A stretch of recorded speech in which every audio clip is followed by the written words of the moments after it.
Bismillahirrahmanirrahim. Assalamualaikum warahmatullahi wabarakatuh. Alhamdulillahirabbil alamin wassalatu wassalamu ala asrofil anbiya'i wal mursalin wa ala alihi washabbihi ajmain.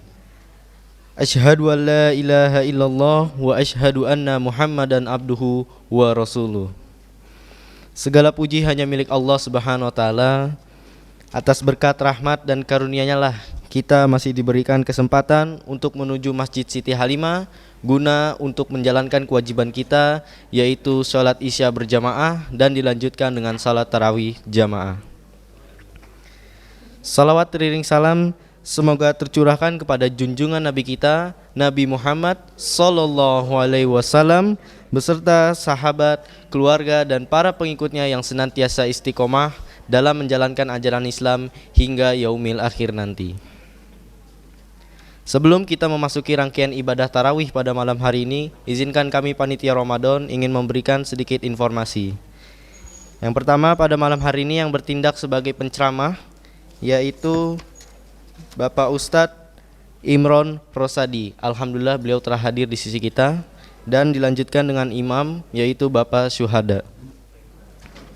Yang kedua, kami berterima kasih kepada para jamaah dan warga sekitar yang telah memberikan hidangan berbuka puasa, yaitu dari keluarga almarhumah Ibu Asiyah binti Jono, Jalan Pepaya 1, dari Ibu Yuyun Jalan Blimbing 9, Hamba Allah Jalan Nanas Raya, Ibu Mahdi Jalan Blimbing 2, Ibu Wati Jalan Blimbing 3, Hamba Allah, Bapak Firmansyah Jalan Irian Jaya, Bapak Mehmet Jalan Irian Jaya, keluarga besar Ibu Sri Budiarti, Hamba Allah Jalan Pepaya 5, Sultan Pride of Pepaya 5. Terima kasih kepada para warga dan para jamaah sekitar yang telah memberikan sedikit hidangan untuk berbuka puasa di Masjid Siti Halimah ini. Semoga apa yang telah Bapak dan Ibu berikan untuk Masjid Siti Halimah ini dibalaskan pahalanya oleh Allah Subhanahu wa taala. Amin ya rabbal alamin. Kemudian kami mengingatkan kepada para jamaah bahwa pada mulai besok hari Masjid Siti Halimah sudah menerima pembayaran zakat fitrah dimulai pada ba'da zuhur sampai pukul 21.30, dan Masjid Siti Halimah mengadakan itikaf dimulai pada malam hari ini hingga malam ke-30. Kami mempersilakan kepada para jamaah yang ingin memberikan sedikit rezekinya untuk hidangan sahur nanti. Jika ingin memberikan sedikit hidangannya, dapat menginformasikan dan menghubungi panitia Ramadan di Masjid Siti Halimah. Berikutnya kami mengingatkan kepada para jamaah untuk meluruskan dan merapatkan saf salat kita demi kesempurnaan ibadah salat berjamaah. Dan bagi yang membawa alat telekomunikasi dapat menggunakan mode silent atau mode getar agar tidak mengganggu konsentrasi dari jamaah lainnya. Dan terakhir, bagi jamaah yang ingin menyisihkan sebagian rezekinya dapat mengisi tromol yang bersedia, baik tromol yang ada yang berjalan maupun tromol yang ada di dekat pintu. Demikian pengumuman yang kami sampaikan. Mohon maaf bila ada salah kata. Billahi taufik wal hidayah. Wassalamualaikum warahmatullahi wabarakatuh. Kepada Bapak Imron dipersilakan. Bismillahirrahmanirrahim. Assalamualaikum warahmatullahi wabarakatuh.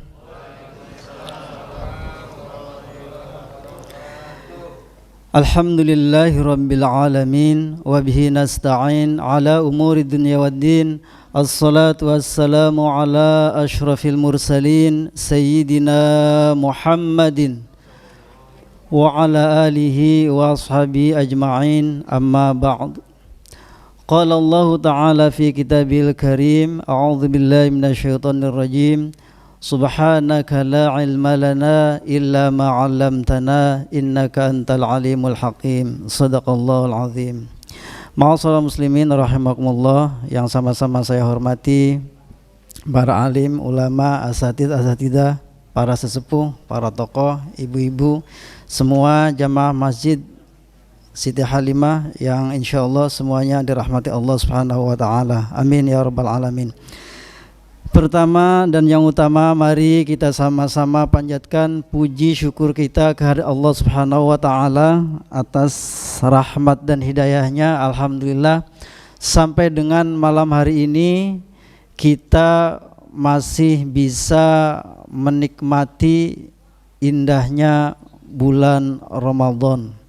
Alhamdulillah. Syukur ini patut kita ikat ya. Nikmat ini patut kita ikat supaya tidak berkurang dari kita dan supaya Allah Subhanahu wa taala menambahkan nikmatnya kepada kita. Bagaimana cara mengikat nikmat itu? Caranya adalah dengan bersyukur. Bersyukur itu bagaimana? Bersyukur itu yang paling simpel adalah bagaimana kita mengeluarkan semua anugerah, semua nikmat dari Allah Subhanahu wa taala itu sesuai dengan apa yang Allah mau atau apa yang Allah syariatkan di dalam agama Islam. Kalau kita dianugerahi dua buah mata yang bisa memandang keindahan alam ini ya, maka bagaimana kita bersyukur dengan mata itu ya, pergunakan mata itu untuk memandang sesuatu yang diridhoi oleh Allah Subhanahu wa taala. Kalau Allah Subhanahu wa taala merahmati atau menganugerahi kita berupa kelebihan, berupa harta, maka di dalam Islam ya Allah mensyariatkan di dalam harta itu ada yang namanya zakat, ada yang namanya infak, sedekah dan lain sebagainya. Maka ketika kita berzakat, ketika kita berinfak, ketika kita bersedekah, maka hakikatnya kita sedang mengikat ya nikmat itu, anugerah itu ya, supaya Allah tambahi kenikmatan itu ya, dalam arti kita bersyukur. Itulah nikmat yang harus kita ikat. Kemudian yang kedua, ma'asyiral muslimin, salawat dan salam mari kita sanjungkan kepada junjungan kita, suri tauladan kita, qudwah kita, Nabi Muhammad sallallahu alaihi wasallam, kepada sahabatnya, keluarganya, para pengikutnya, dan insyaallah kita semua yang ada di tempat ini yang senantiasa menjaga sunnah-sunnahnya. Amin amin ya rabbal alamin. Ma'asyiral muslimin rahimakumullah, kita sekarang sudah di sepertiga bulan terakhir atau fil ashril awakhir, pada 10 malam terakhir di bulan Ramadan.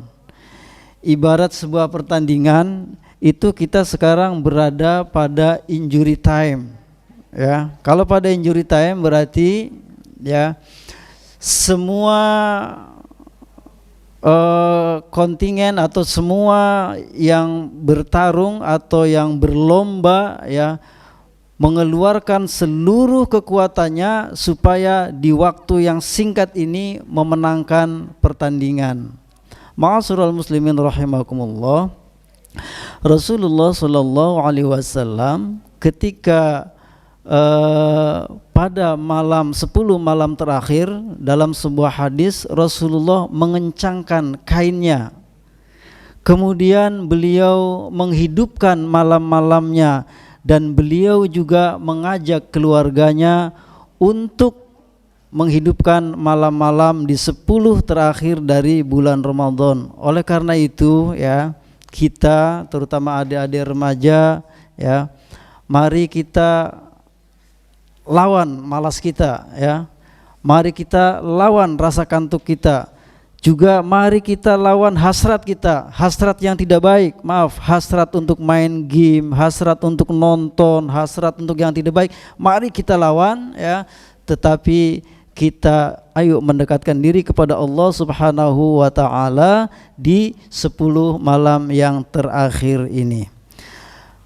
Ada ibadah yang sangat dianjurkan oleh Rasulullah sallallahu alaihi wasallam di 10 malam terakhir ini, apa yang kita sebut dengan i'tikaf ya. I'tikaf itu ya, kita berdiam diri di masjid ya dengan niat beriktikaf, kemudian kita melakukan amal-amal soleh di dalamnya. Lalu waktunya berapa lama? Yang Rasulullah Shallallahu Alaihi Wasallam contohkan adalah beliau mulai masuk masjid atau beliau masuk i'tikaf, ya, mulai i'tikaf itu ya malam ini menjelang malam 21, ya, sampai sebelum Idul Fitri. Itu yang dicontohkan oleh Rasulullah Shallallahu Alaihi Wasallam. Tetapi kita dengan berbagai macam kesibukan, ya, kemudian para ulama juga ada yang mengatakan bahwa waktu iktikaf itu apabila seseorang menentukan waktu tertentu untuk niat iktikaf di masjid, maka itu juga sudah bisa disebut iktikaf atau mendapatkan pahala iktikaf. Contohnya misalnya sebelum matahari terbenam kita masuk masjid, kemudian kita niat iktikaf. Kemudian setelah matahari terbit, kemudian kita keluar karena kita beraktivitas, ya, berarti satu hari itu juga bisa disebut dengan i'tikaf. Tetapi yang dicontohkan oleh Rasulullah SAW seperti yang saya sampaikan tadi itu jika kita mampu. Kemudian apa yang kita lakukan pada saat i'tikaf, ya, tentunya kita melakukan amal-amal soleh. Kita bisa berzikir kepada Allah Subhanahu wa taala, atau kalau ada kajian i'tikaf itu juga merupakan amal soleh, ya, sebagai majelis ilmu, atau kita juga membaca Al-Qur'anul Karim dan mentadaburinya, ya. Kenapa? Karena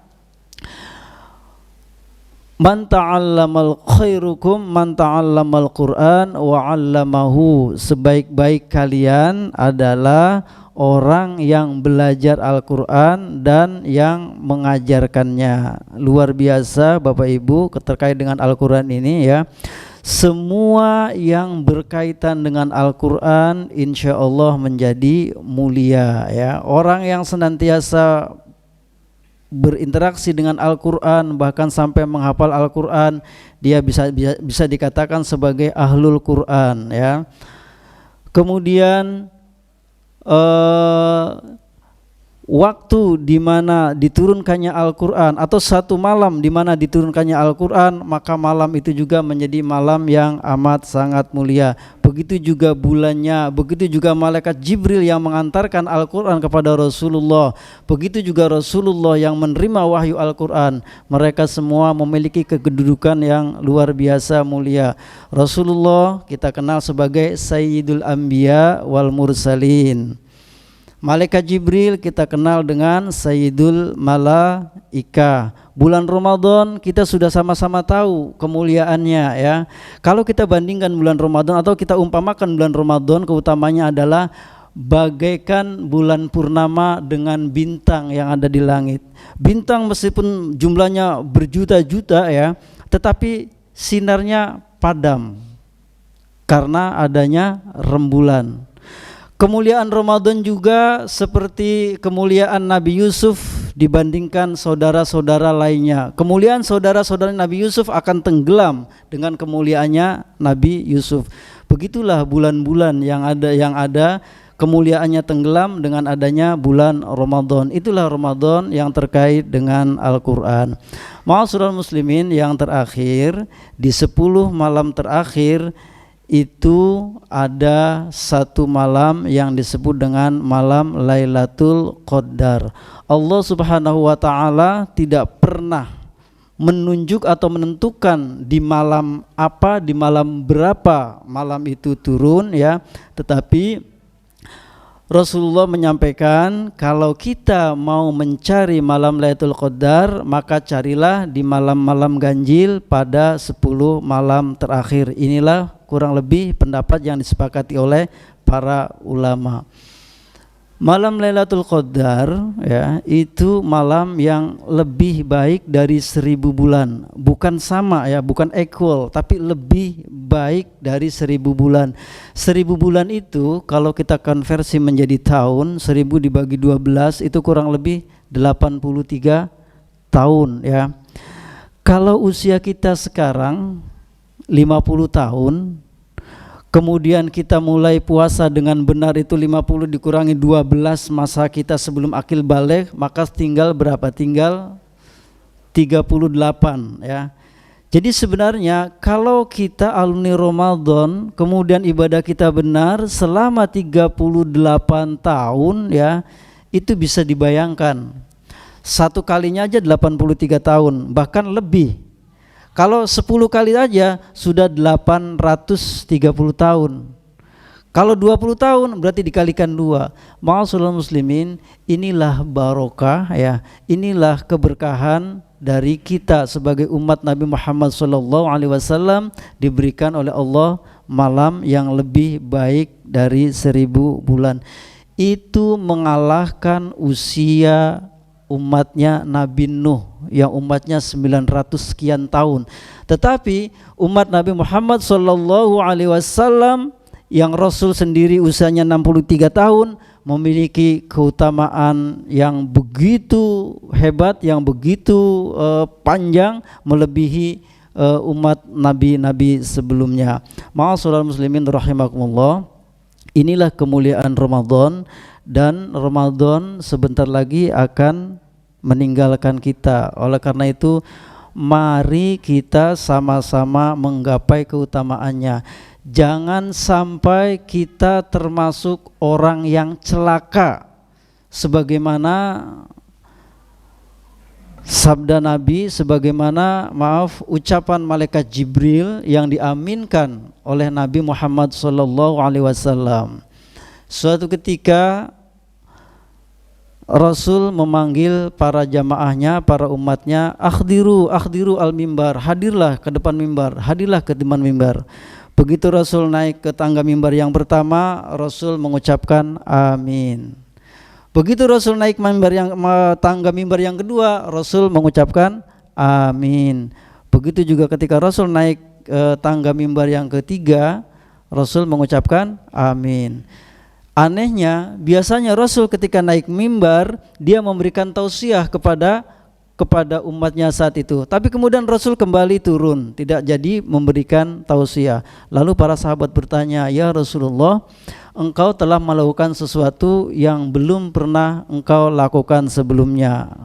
Kemudian Rasul menjawab, "Pada saat aku menaiki mimbar yang pertama, Jibril datang dan mengucapkan kepadaku, Roghima anfa rajulin adkhala Ramadan walam yughfar lahu." Celakalah seseorang yang dia memasuki bulan Ramadan, kemudian bulan Ramadan pergi, kemudian belum diampuni dosa-dosanya, maka celakalah ia. Aminkan wahai Muhammad. Maka kemudian Rasul mengaminkan. Ma'asyiral muslimin, jangan sampai kita tergelincir, jangan sampai kita termasuk di dalam hadis ini ya sebagai orang yang celaka. Ini yang mengatakan malaikat Jibril celaka. Bapak Ibu mohon maaf, kalau kita naik motor kemudian motornya masuk got celaka, kira-kira sakit apa enggak? Sakit ya. Ini celaka yang diucapkan oleh malaikat Jibril. Berarti celakanya nanti, celaka di akhirat. Kalau celaka di akhirat, neraka. Kalau neraka, dahsyat sekali siksanya neraka. Saya ingin mengilustrasikan bagaimana neraka supaya kita berhati-hati di dalam bertindak. Neraka itu di dalam surat At-Tahrim ya ayyuhalladzina amanu qu anfusakum wa ahlikum nara waquduhan nasu wal hijaratu 'alaiha malaikatun ghiladun syidad la ya'sunallaha ma amarum. Wahai orang-orang yang beriman, jagalah dirimu dan keluargamu dari siksa api neraka. Waquduhan nas wal hijaro, yang neraka itu bahan bakarnya dari manusia dan batu. Ya. Ma'asyiral muslimin, kalau kita di dunia ya, orang kalau masak di kampung itu kan bahan bakarnya kan kayu bakar, betul enggak? Kemudian kalau sate itu kan pakai apa? Tempurung ya, tempurung. Tapi di neraka nanti bahan bakarnya batu. Kenapa? Kalau tempurung lama-lama jadi abu hilang, kayu bakar lama-lama jadi abu hilang. Tapi Tapi kalau batu dipanaskan, membara, kira-kira hilang apa tambah panas? Luar biasa. Kemudian dalam sebuah hadis disebutkan bahwa panasnya api neraka itu 70 kali lipat dari panas dunia. Ibu-ibu yang suka masak, kompor gas, ada yang kompornya gas biru dan lain sebagainya. Itu kalau kompornya nyala, gasnya nyala, kalau kira-kira jari dimasukkan, kira-kira panas apa tidak? Panas, ya. Air yang mendidih di atas kompor itu mendidih panas, itu paling tidak suhunya 100 derajat Celcius atau mungkin 120 derajat Celcius. Itu api dunia. Kalau kita masukkan tangan kita ke air yang mendidih, pasti akan melepuh dan kita merasa sakit sekali. Itu api dunia. Bapak Ibu, ada yang pernah main ke Krakatau Steel, pabrik baja? Itu ya, besi dididihkan, mendidih gitu. Itu paling tidak 2000 sampai 3000 derajat Celcius panasnya. Jangankan kita masuk di situ, kita kecipratan saja pasti tangan kita atau tubuh kita melepuh. Ma'asyiral muslimin, yang seperti itu masih api dunia. Jadi kalau dikalikan 70 kali lipat itu seperti apa? Akan kuatkah kita? Pasti tidak kuat. Kalau tidak kuat, ayo kita hati-hati ya. Kita hati-hati di dalam setiap langkah kita supaya kita terjaga dari siksa api neraka. Itu celaka. Jadi jangan sampai kita celaka ya. Kemudian tadi 3 kali amin. Amin yang kedua apa? Amin yang kedua kata Nabi, ketika saya naik ke tangga mimbar yang kedua, Jibril mengatakan, Raghima anfa rajulin adraka walidayhi aw ahaduhuma walam yadkhulil jannah. Jadi celakalah seseorang yang mendapatkan kedua orang tuanya atau salah satunya itu ya, tetapi kedua orang tua itu tidak menyebabkan dia masuk ke dalam syurga. Kenapa? Karena orang tua kita adalah pintu syurga yang terdekat. Dalam sebuah hadis dikatakan pintu syurga yang pertengahan. Jadi kalau pintu syurga itu ada banyak gitu ya. Nah, yang tengah-tengahnya itu adalah pintu syurga melalui kedua orang tua kita dengan birrul walidain. Ada remaja ya atau kita semua yang masih memiliki kedua orang tua, terutama ibu ya. Jangan sia-siakan, jangan pernah membuat mereka, para ibu ya, ibu kita meneteskan air mata karena marah sama kita atau karena mereka sakit kepada kita sehingga dia menangis. Jangan sampai kita membuat seperti itu. Kenapa?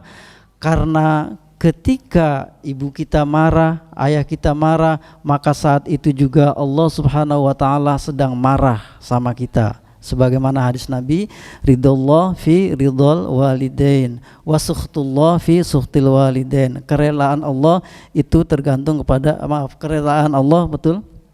Itu tergantung kepada kerelaan orang tua ya. Dan kemurkaan Allah itu juga tergantung dengan kemurkaan orang tua. Kemudian amin yang ketiga, kata malaikat Jibril yang diaminkan oleh Nabi, Raghima anfa rajulin dzukirta walam tusalli alaik. Jadi celaka seseorang yang disebut namamu wahai engkau Muhammad, kemudian dia tidak bersolawat kepada engkau. Alhamdulillah di Majlis Siti Halimah ini ketika disebut nama Muhammad, Allahumma sholli ala sayyidina Muhammad, semuanya menjawab sallu alaihi atau Allahumma sholli wa sallim wa barik alaihi. Alhamdulillah. Ma'asyiral muslimin rahimakumullah, sekali lagi ya, saya berwasiat kepada saya secara pribadi juga kepada kita semua di akhir Ramadan ini, ayo kita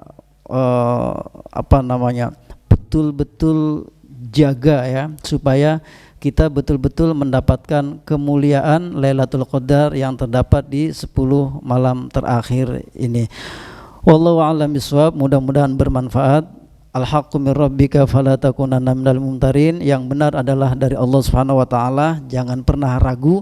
Kalau ada kekeliruan, mohon maaf semata-mata dari saya pribadi yang masih miskin ilmu. Terima kasih. Akhirul kalam, billahi fi taufiq, billahi fi sabilil haq. Wassalamualaikum warahmatullahi wabarakatuh.